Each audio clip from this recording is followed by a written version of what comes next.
Hello అండి, అందరికీ నమస్కారం. Welcome back to my channel. This is Lakshmi అండి.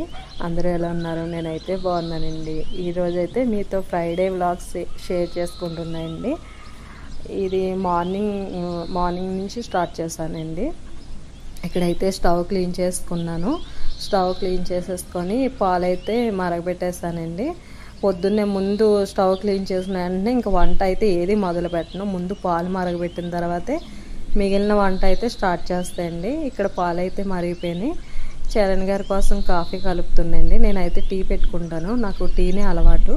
ఇదైతే చరణ్ గారి కోసం కలుపుతున్నానండి కాఫీ. ఇక్కడ చరణ్ గారికి కాఫీ కలిపిచ్చేసినాక నేను కూడా టీ పెట్టుకొని తాగేసానండి. ఇంకా హానిక కోసం బ్రేక్ఫాస్ట్ అయితే ప్రిపేర్ చేసేసాను. తనకి ఇడ్లీ అంటే ఇడ్లీ ఇంతకుముందు ఇష్టపడేది కాదు, ఇప్పుడైతే డైలీ ఇడ్లీ కావాలని ఉంది. సో డైలీ ఒకేలా ఏమిస్తా అని చెప్పేసి చిన్న గ్లాసులు ఉంటాయి కదండి, దానికి నెయ్యి రాసేసి మళ్ళీ ఇడ్లీ గిన్నెలోనే పెట్టి అలా చేసి ఇచ్చానండి. కొంచెం డిఫరెంట్గా కావాలందని అలా చేసి ఇచ్చాను దానికి. ఇంకా తను టిఫిన్ బ్రేక్ఫాస్ట్ అయిపోయినాక ఇంకా తనకి లంచ్ బాక్స్ కోసం అని ఇంకా తనకి మాకు కూడా కలిపే వండేసానండి. ఆ రోజు పప్పు పాలకూర వండానండి. ఇక్కడ చైతు కోసం అయితే ఫ్రై ఆలు నార్మల్గా డీప్ ఆయిల్లో ఫ్రై చేయొద్దు అన్నాడు. సో దానికోసం అయితే ఎయిర్ ఫ్రైయర్లో ఫ్రై చేసాయండి. దానికోసం ఇక్కడ ఆలు అయితే సన్నగా కట్ చేసుకొని హాట్ వాటర్లో ఒక 5 minutes అయితే ఉంచానండి. తర్వాత వాటర్ అంతా టిష్యూతో తీసేసాను. తీసిన తర్వాత ఎయిర్ ఫ్రైయర్లో అయితే పెట్టానండి. పెట్టి 185 degreesలో 8 minutes ఫ్రై చేశానండి. ఇంకా ఫ్రై చేసి తీసేసిన తర్వాత దానిలో కొంచెం ఉప్పు కారం అయితే కలిపి పెట్టేసుకున్నాయండి.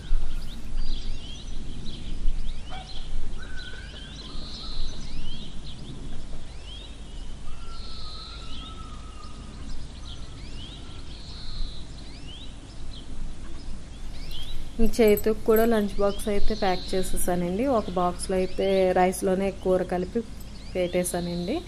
ఇంకొక బాక్స్లో అయితే ఆమ్లెట్ వేసాను. ఇంకొక బాక్స్లో అయితే అదే ఆలు వేయించాను కదండి, అదైతే పెట్టి ఇంక లంచ్ బాక్స్ ప్యాక్ చేసేసానండి.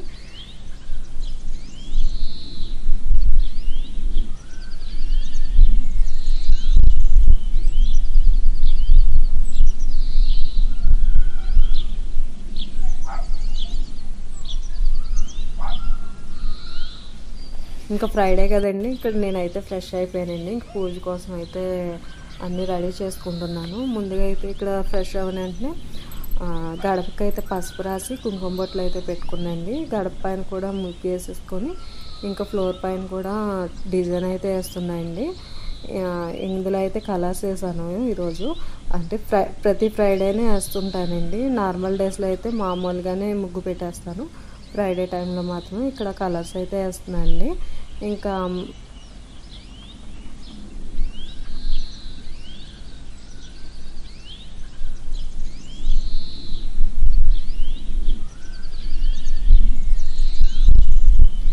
స్టవ్ అయితే మళ్ళీ క్లీన్ చేసుకున్నాండి. మళ్ళీ క్లీన్ చేసి పసుపు అది రాసి బొట్లు పెడుతున్నాండి. అంటే ముందు వంట చేశాను కదండి, ప్రసాదం చేయాలి కదా, సో దాని గురించి అని అందులోని వీళ్ళకి లంచ్ బాక్స్లోకి ఆమ్లెట్ అది వేసి ఇచ్చాను కదండి. సో దాని గురించి అని మళ్ళీ స్టవ్ క్లీన్ చేసి పసుపు కుంకుమ రాసి బొట్లు అయితే పెడుతున్నాండి.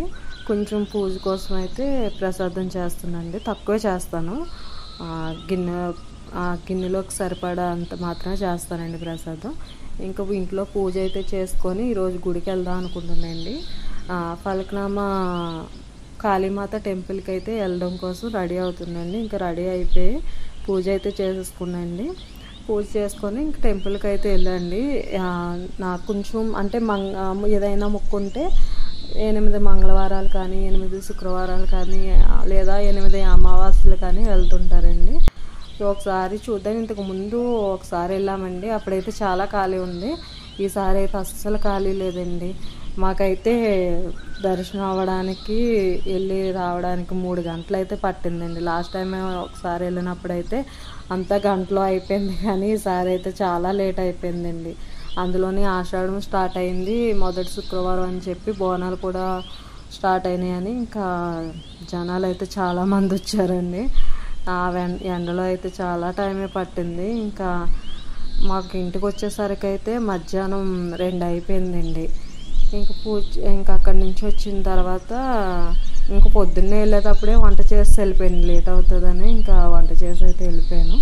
ఇంక ఇంటికి వచ్చి ఇంకా అందరం ఇంకా భోజనం అయితే చేసేస్తామండి.